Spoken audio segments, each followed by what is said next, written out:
नमस्कार देवी और सज्जनों। कैसे हो? उम्मीद करता हूँ आप सभी ठीक ही होंगे। प्रभु के आशीर्वाद से जहाँ भी होंगे कुशल मंगल होंगे। दोस्तों, ठीक 2 दिन के बाद होली का त्योहार आ रहा है। हिंदू धर्म शास्त्र में होली का त्योहार जो है बहुत मान्यताएं रखता है और बहुत ही खुशी का और आनंद का त्योहार के रूप में इसका वर्णन है और बहुत ही धूमधाम से हिंदुस्तान के हर कोने में, हर कस्बे में ये होली का त्योहार जो है मनाया जाता है। आने वाली फाल्गुन पूर्णिमा को, रविवार दिनांक 28 को, यानी कि हिंदू धर्म शास्त्र के हिसाब से फाल्गुन पूर्णिमा 1942 इस वक्त चल रहा है पंचांग के हिसाब से। और आने वाले 2 दिन के बाद होली का त्योहार मनाया जाएगा, होली का दहन किया जाएगा। परंतु दोस्तों, ये वीडियो आज खास तौर पर मैं इसलिए बना रहा हूँ सिर्फ के आमतौर पर मैं बचपन से देखता है, ये गलतियां मैंने भी की है। होली के त्योहार के दिन हम होली दहन के बाद एक बहुत बड़ी गलती करते हैं, शायद उसका हर्जाना हम सबको भुगतना पड़ता है। ये गलती क्या है? लगभग 90% लोग जो है होली दहन के बाद ये गलती करते हैं। और वो गलती क्या है? सबसे पहले तो इसके लिए हमें समझना होगा कि होली क्या है, होली का त्योहार क्या है। और अगर आपने देखा होगा कि आप में से कई लोग जो है गांव में होली के त्योहार के लिए जाते हैं, तो वहां पर होली जो है किसी के आंगन में नहीं जलती है। गांव खेड़ों में आज भी, रूरल एरिया में आज भी होली जो है पर्सनली किसी की होली किसी के आंगन में नहीं जलती है। और उसकी कोई खास वजह है, उसका कोई खास ठोस ऐसा कारण है। तो इसी पर आज हम चर्चा करेंगे। मैं वही बताऊंगा कि हम होली के त्योहार पर यहाँ पर शहरों में क्या गलती करते हैं और वो नहीं करनी चाहिए हमें।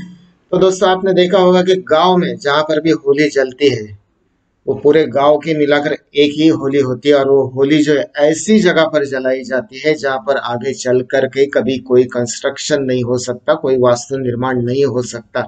जिसे हम गांव के बाहर की जो बंजर जमीन होती है, वहां पर ये होली जलाई जाती है। तो ऐसा क्यों दोस्तों कि बंजर जमीन पर ही होली क्यों जलाते हैं? ये तो एक कारण है। इसके आगे और कई सारे ऐसे कारण हैं जो होली जलाते वक्त या होली जलाने के बाद हमें नहीं करने चाहिए। इसका ख्याल आप रखें आगे चल के। खास इसी तौर पर आज मैं ये वीडियो आप सब लोगों के लिए बता रहा हूँ। तो दोस्तों, गांव खेड़ों में होली बंजर जमीन पर क्यों जलाई जाती है, उसका कारण क्या है? तो होली की राख जहां पर भी गिरती है वहां पर दोबारा कभी कोई वास्तु निर्माण नहीं होता, ना ही हिंदू धर्म शास्त्र से, सनातन धर्म के हिसाब से जहां पर भी होली जलाई गई है वहां पर कोई वास्तु निर्माण कभी भी नहीं किया जाता। सिर्फ यही एक वजह है कि पूरे गांव की मिलाकर एक होली होती है और वो होली गांव के बाहर किसी सुनसान जगह पर जहां पर बंजर जमीन हो वहां पर जलाई जाती है। अब ऐसा क्यों? होली को अशुभ मानते हैं या क्या कारण है उसके पीछे का? तो उसके पीछे की वजह यह है दोस्तों कि देखिए, होली में हम जो नारियल डालते हैं, अब मैं मुद्दे पर आ रहा हूँ। धीरे धीरे मैं आपको वो पॉइंट बोलूंगा जो आपको गलती नहीं करनी चाहिए। होली में हम जो नारियल डालते हैं उसका मतलब ये होता है, होली दहन के वक्त हम जो नारियल हवन में डालते हैं, होली में उसको अर्पण करते हैं, तो हमारे साल भर की जितने भी पनौती, हमारे जितने भी प्रॉब्लम्स है, जितने भी अरिष्ट है, हमारे जितनी भी बाधाएं हैं, वो नारियल के जरिए हम उस होली में हवन में अर्पण करते हैं। और ऐसे एक नहीं, कई सारे पूरे गांव के लोग अपने अपने घर का नारियल लाकर उसमें अर्पण करते हैं। मतलब ये साफ है कि हम अपनी अपनी बाधाएं, अपने अपने जो जो अरिष्ट है, अपनी अपनी जो जो बाधाएं हैं, वो हम सब उस होली में अर्पण करते हैं। और इसीलिए यही वजह है कि अपने साल भर की जो पनौती है, हमारे जीवन के जो भी कष्ट है, उन सबको हम उस नारियल के जरिए उस होलिका देवी में अर्पण करते हैं। इसीलिए होली की राख जहां पर भी जलती है, होली की राख जहां पर भी गिरती है, वहां पर शुभता निर्माण होती है, दोष निर्माण होता है। इसीलिए होली जहां पर भी जलती है वहां पर कभी भी किसी वास्तु का निर्माण नहीं किया जाता। यही एक वजह है कि होली जो है पूरे गांव की मिलाकर एक होली होती है और वो होली जो है गांव के बाहर जलाई जाती है। अब दूसरी बात, खास तौर पर यह बात मैं उन महाराष्ट्रियन भाई और बहनों के लिए कहना चाह रहा हूँ कि खास तौर पर ये प्रथा जो है मैं महाराष्ट्र में बचपन से देखता है, क्योंकि मैं महाराष्ट्र में रह रहा हूँ।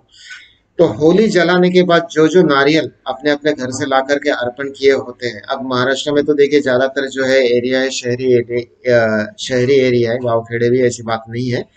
पर शहरों में मैं बचपन से रहता हूँ, मैं देखते आया हूँ।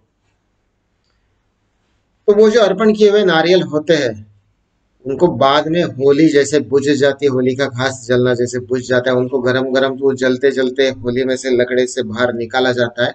फिर उनको फोड़ कर उसके टुकड़े करके प्रसाद के रूप में बांटा जाता है। भाइयों और बहनों, ये गलती कभी भी मत करना, जिंदगी में कभी मत करना।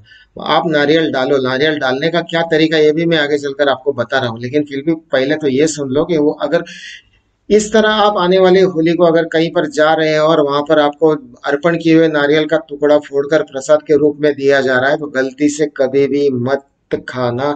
आप लोगों की पनौती अपने साथ लेकर अपने घर आ रहे हो, ये इसका साफ साफ मतलब है। तो दोस्तों ये इसकी वजह है।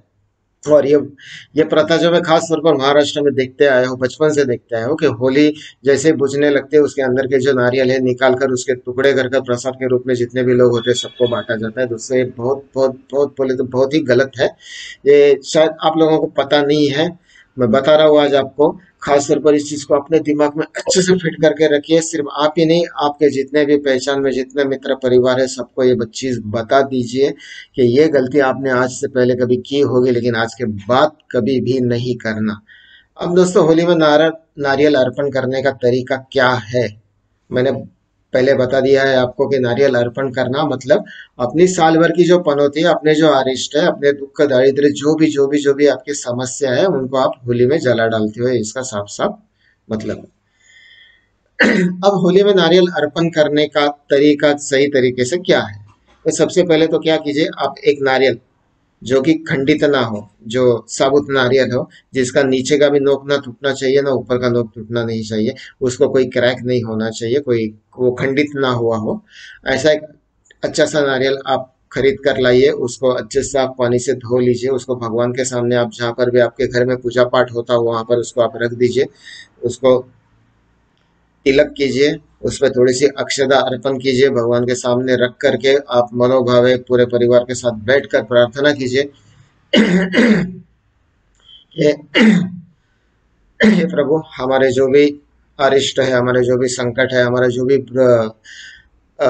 भी बुरा समय हमारा चल रहा है, हमारा जो भी किसी किस्म का ग्रह दोष है या किसी करनी बाधा से हम बाधित है, किसी ने अगर हमारे घर के ऊपर कोई बुरी छाया का बुरी छाया अगर हमारे घर के ऊपर है, तो उन सब को हम इस नारियल के जरिए होलिका देवी में अर्पण कर रहे हैं प्रभु।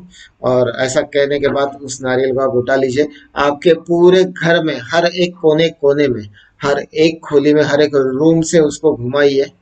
उसके बाद अपने घर के जितने भी सदस्य हैं उनके सबके ऊपर से एक बार उतार लीजिए उस नारियल को। उसके ऊपर थोड़े से काले तिल अर्पण कीजिए, थोड़ा सा घी अर्पण उसके ऊपर लगा दीजिए। और जब होली जलने लगेगी, होली जलती हुई होली होनी चाहिए। कुछ लोग क्या करते हैं कि होली जलने से पहले ही उसके अंदर नारियल डाल देते हैं, वैसा नहीं है दोस्तों। होली को जलने दो, जैसे होली होली का दहन शुरू होगा आप नारियल को उसके अंदर समर्पण कर दो और होलिका देवी से प्रार्थना कर दो कि हे होलिका माता, हमारी जो भी अरिष्ट है, जो भी दुख हमारे जीवन में या जो भी हमारा ग्रह दोष है, जो भी करनी, जो भी बाधा, जो भी बुरी छाया हमारे हमारे परिवार के ऊपर है, उसको आज हम आपके अंदर समर्पित कर रहे हैं। और आप हमें पूरे परिवार को खुश रहने का आशीर्वाद दे दो। ऐसा कहकर सात प्रदक्षिणा, सात परिक्रमा आप कर लीजिए, ठीक है। और फिर एक बार मैं वार्निंग दे रहा हूँ, फिर एक बार आपको हिदायत दे रहा हूँ कि गलती से भी होली का नारियल का प्रसाद नहीं खाना है। अगर वहां पे कोई मिठाई वगैरह का भोग चढ़ाया हुआ है, वो प्रसाद के रूप में अगर बांटा जा रहा है, वो आपने खा लिया तो वो बात अलग होती है। लेकिन होली के दहन के अंदर अर्पण किया हुआ नारियल अगर प्रसाद के रूप में बांटा जा रहा है और आप अगर वो खा रहे हो, तो आप किसी की पनौती अपने घर पर दोबारा से लेकर आ रहे हो, इसका साफ साफ मतलब है। तो दोस्तों आज के लिए इतना ही। उम्मीद करता हूँ गुड़ विद्या और रहस्य मेरा चैनल आपको पसंद आ रहा होगा, और ऐसे ही आगे चलकर आने वाले कई सारे वीडियोस में आपको वीडियोस के जरिए जानकारी देते रहूंगा। तो कृपया करके बेल आइकॉन का बटन दबाकर सब्सक्राइब कीजिए, लाइक कीजिए, शेयर कीजिए। जय गणेश, शुभ रात्रि।